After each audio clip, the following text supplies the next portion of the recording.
सरस्वत्यै नमः। नमस्कारः। ऑनलाइन अध्यापने भवतां स्वागतम्। अहम् अस्मि चन्द्रशेखर पाण्डेयः। अद्य अस्माकं विषयः वर्तते सेमुषि द्वितीयो भागः।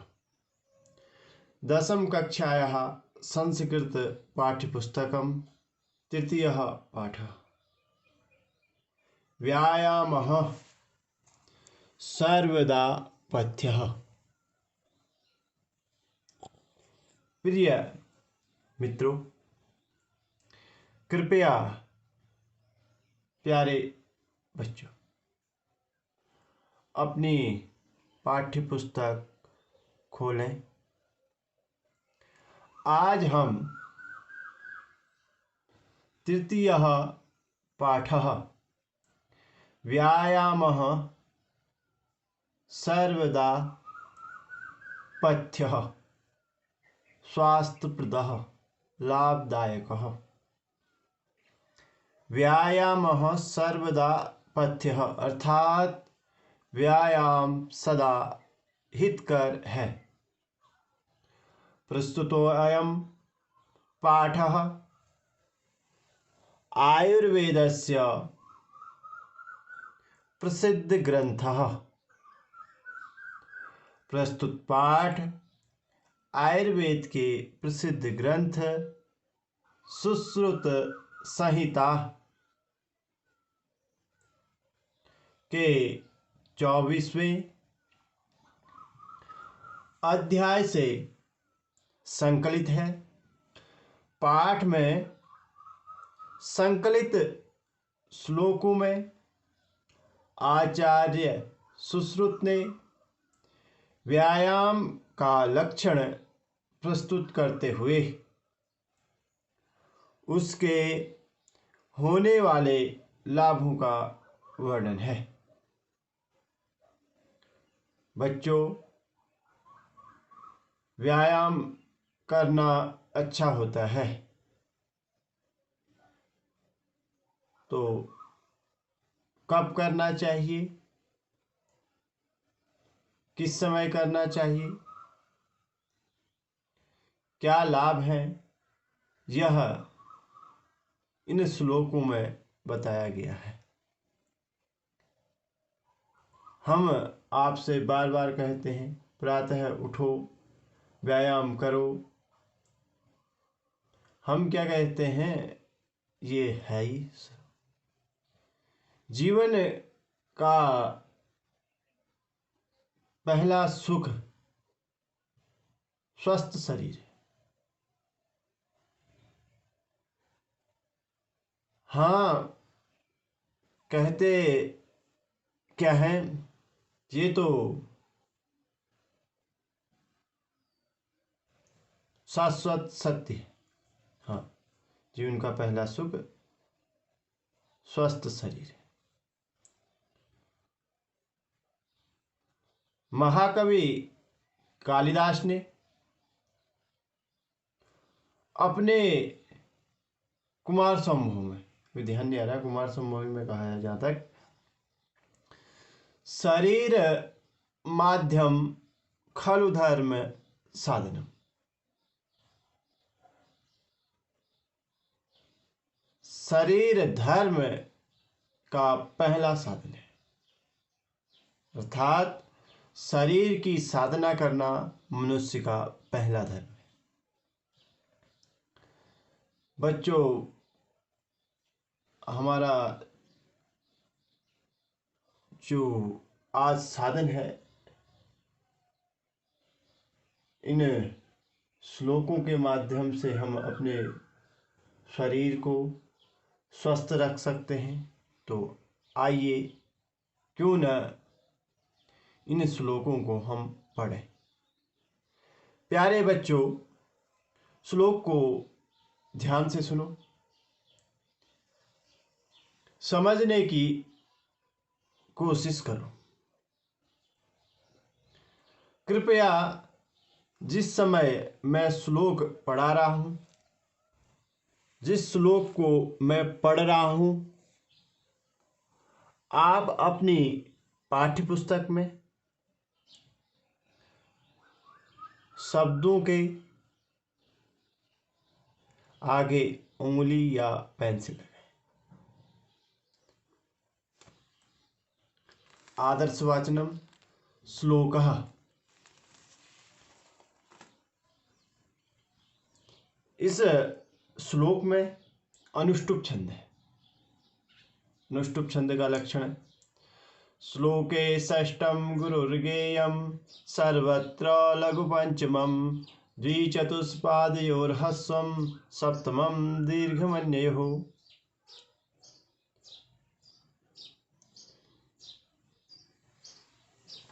शरीरायासजननं कर्म व्यायामं संगितं तत्कृत्वा तु सुखं देहं विमर्दनीया समन्ततः। बच्चों, पहले हम पदच्छेद करते हैं। शब्दों का अर्थ जानेंगे, इसे कहते हैं पदच्छेद।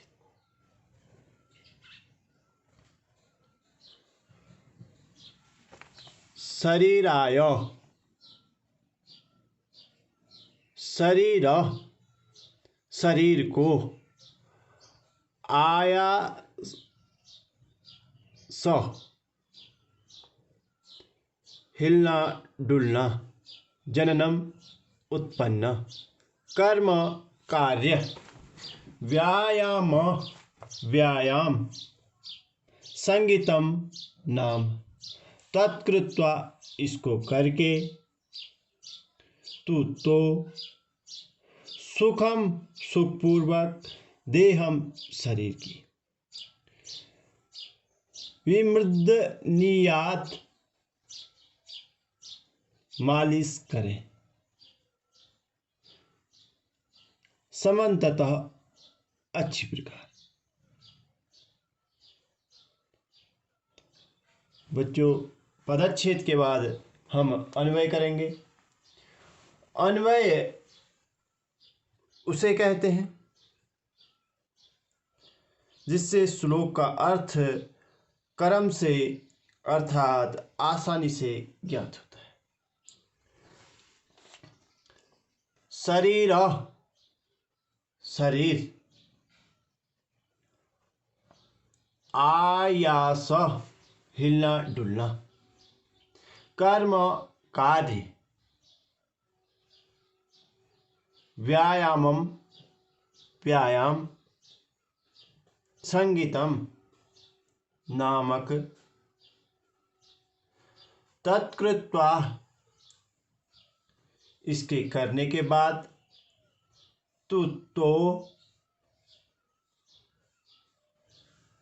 सुखम देहम सुखपूर्वक, देहम शरीर,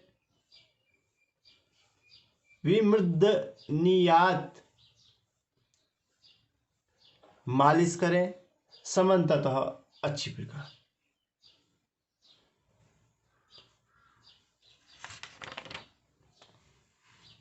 हिंदी अनुवाद सुनेंगे।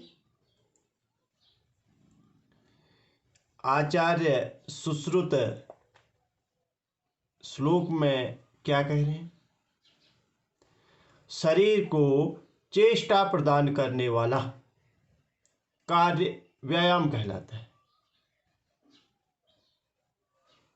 इसे अर्थात व्यायाम को करने से अच्छी प्रकार तथा सुखपूर्वक शरीर की मालिश करें।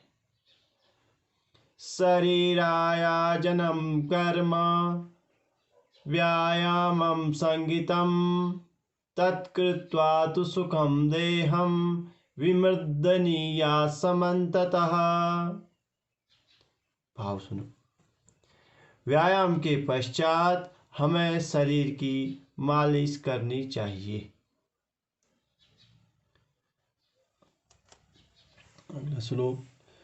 शरीरोपचियः कांति गात्राणां सुविभक्तदा दीप्ताग्नितत्त्वमनालस्यं स्थिरत्वं लाघवं मृजः।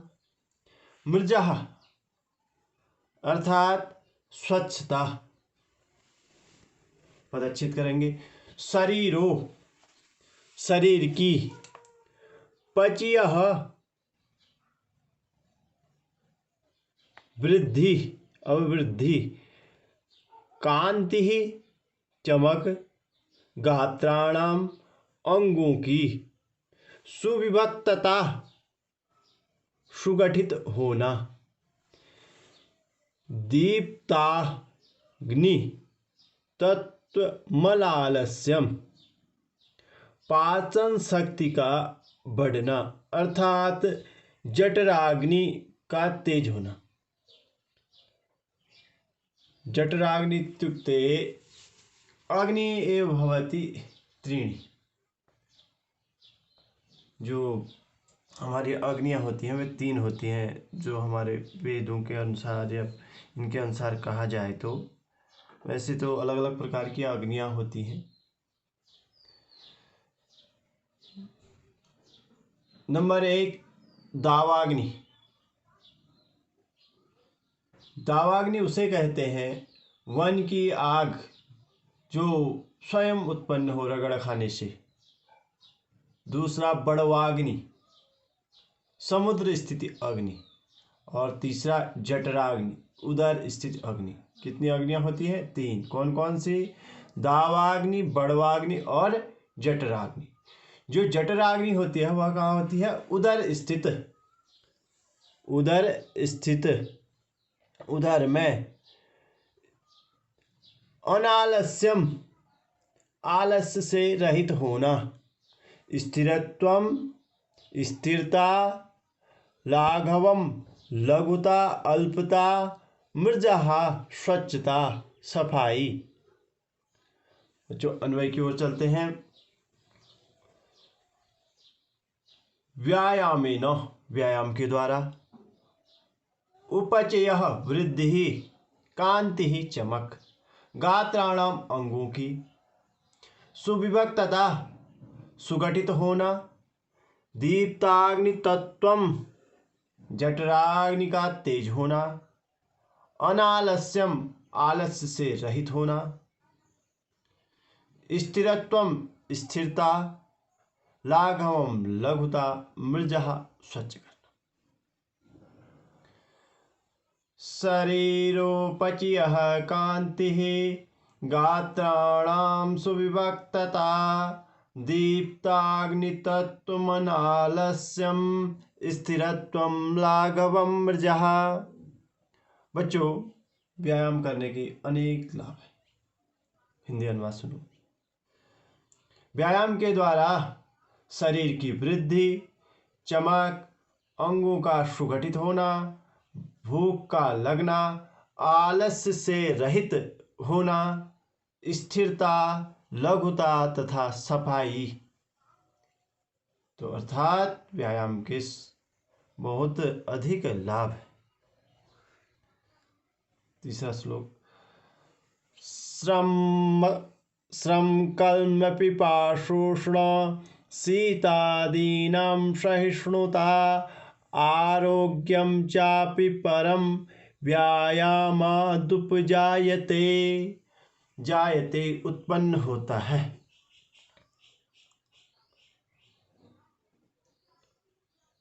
श्रम, परिश्रम। श्रम, परिश्रम। कल्म, थकान। पिपासा, प्यास। उष्ण, गर्मी। शीता, शीत, शीतलता। दीनाम, नाम। सहिष्णुता, सहन करने की। आरोग्यम, निरोगता, स्वस्थ शरीर। चापि, और। परम, परम। व्यायाम, व्यायाम।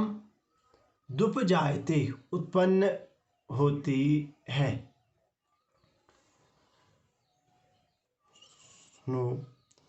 श्रम कल्म पिपासोष्णा शीतादीनां सहिष्णुता आरोग्यं चापि परम व्यायामादुपजायते।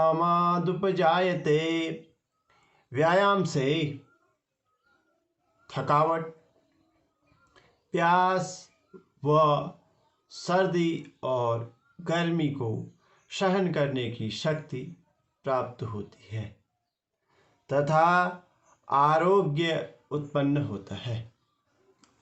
अगला श्लोक लिखना। न चास्ति सदृशं तेन किंचित् स्थौल्यापकर्षणं न च व्यायामिनं मर्त्यं मर्द्यन्त्योन्योद्बलात् मर्त्यम् अर्यः अर्दयन्ति। मर्त्यम अर्यः अर्दयन्ति। तो अर्दयन्ति कुचल डालते हैं। न नहीं, चास्ति है सदसम समान, तेन उसके, किंचित कुछ, स्थौल्यापकर्षणम मोटापे को करना, न नहीं च और व्यायामिनम व्यायाम वाले, मृत्यम मनुष्य,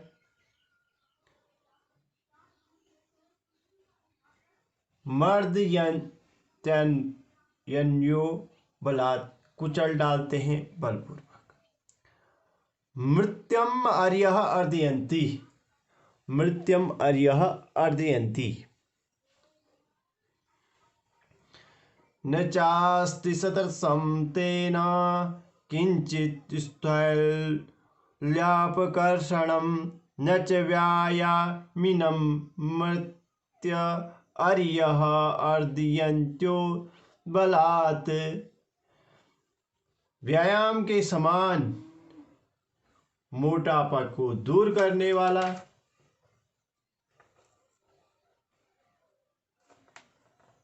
कम करने वाला कोई अन्य साधन या उपाय नहीं है।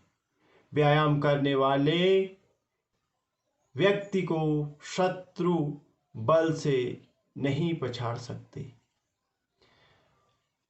अर्थात व्यायाम से शरीर हल्का होता है।